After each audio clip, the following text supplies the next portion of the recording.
Alors, Maître Moïse Nyarugabo, Ouais. Nyarugabo est parti de l'autre côté. Ouais. Je vous retrouve ici à Nairobi où vous participez au conclave de l'opposition.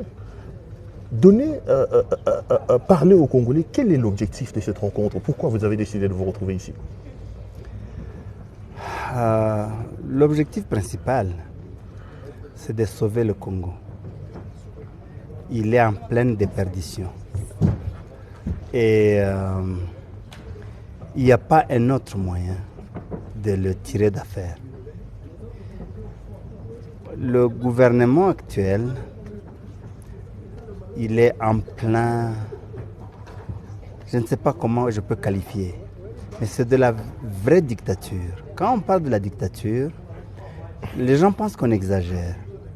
Mais le fait que tout celui qui pense autrement que Tshisekedi doit quitter le pays, doit fuir le pays ou faire la prison, c'est devenu la pensée unique. C'est ça la religion du pouvoir actuel. La pensée unique. Penser autrement est un crime. Si on n'a plus le droit à la pensée, on n'a plus le droit à l'opinion, on n'a plus le droit à la parole, qu'est-ce qui nous reste? Et donc, on ne peut pas laisser ce gouvernement continuer. Parce que justement, on commence à condamner un à un, à assassiner, à exécuter, à arrêter. Quand vous dites qu'il ne doit pas continuer, c'est quand même un gouvernement constitutionnel qui travaille sur base d'une constitution. Constitutionnel? Vous vous rappelez du nombre de machines à voter qu'il y avait dans les maisons des gens? Le président lui-même. Regardez, la CENI a donné la liste des personnes qui avaient des machines à voter.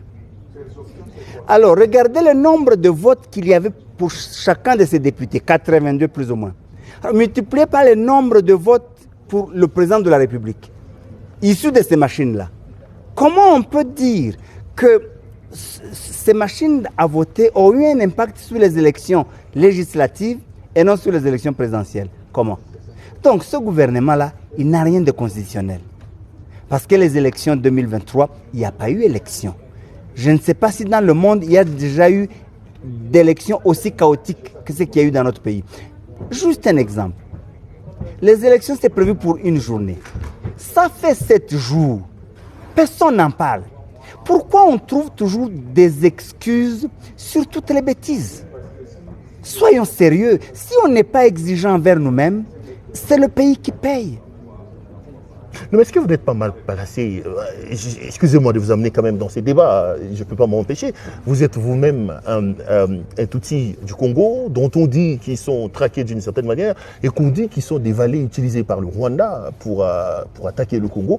Quand vous dites que ce pouvoir n'est pas constitutionnel, alors que ce pouvoir dit des opposants qui se retrouvent ici à Nairobi que ce sont des opposants à la solde du Rwanda, donc vous complotez contre M. Tshisekedi pour arrêter le fonctionnement institutionnel et constitutionnel des institutions du pays. 3 petites choses à dire là-dessus. Nous avons un gouvernement d'incohérents et d'incohérences. En réalité, je voudrais avoir beaucoup de temps pour vous démontrer les incohérences du régime. On va faire une émission ici. Je promets à nos téléspectateurs. Rappelez-moi que je revienne sur les incohérences. Tshisekedi un jour dit que les Banyamulenge bazaba congolais bazaba ndekonabiso. N'est-ce pas?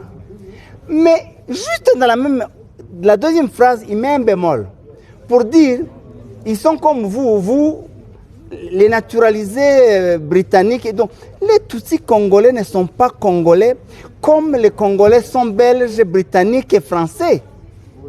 Ils sont congolais d'origine, comme Tshisekedi, ou peut-être même mieux que Tshisekedi parce que lui a un peu du sang angolais. Parce que maintenant on parle de la nationalité, on doit en parler. Qui est congolais, qui ne l'est pas? Tous ceux qui ont pris des nationalités belges, françaises, américaines, britanniques ne sont plus congolais selon la loi. Donc quand on parle de ça, on doit être sérieux. Mais comme la loi est faite pour les uns et pas pour tout le monde, c'est là le problème. Ça, c'est la première question. Dernièrement d'ailleurs, il est revenu sur ces déclarations. Il dit tous les mixages et les brassages, c'est pour injecter des étrangers. Et là, il parle de ce dont il avait parlé l'autre fois, il a déjà oublié. Comme c'est des incohérences, des contradictions, voilà le premier problème. Le deuxième, je suis Tutsi et je suis fier de l'être. Je ne renierai pas ça, je n'ai pas honte d'être Tutsi et de le réclamer. Je n'ai pas réclamé de n'être Tutsi. Comme vous n'avez pas demandé de naître Kassanya, comme Louis Tshisekedi n'a pas négocié de naître Moulouba, non.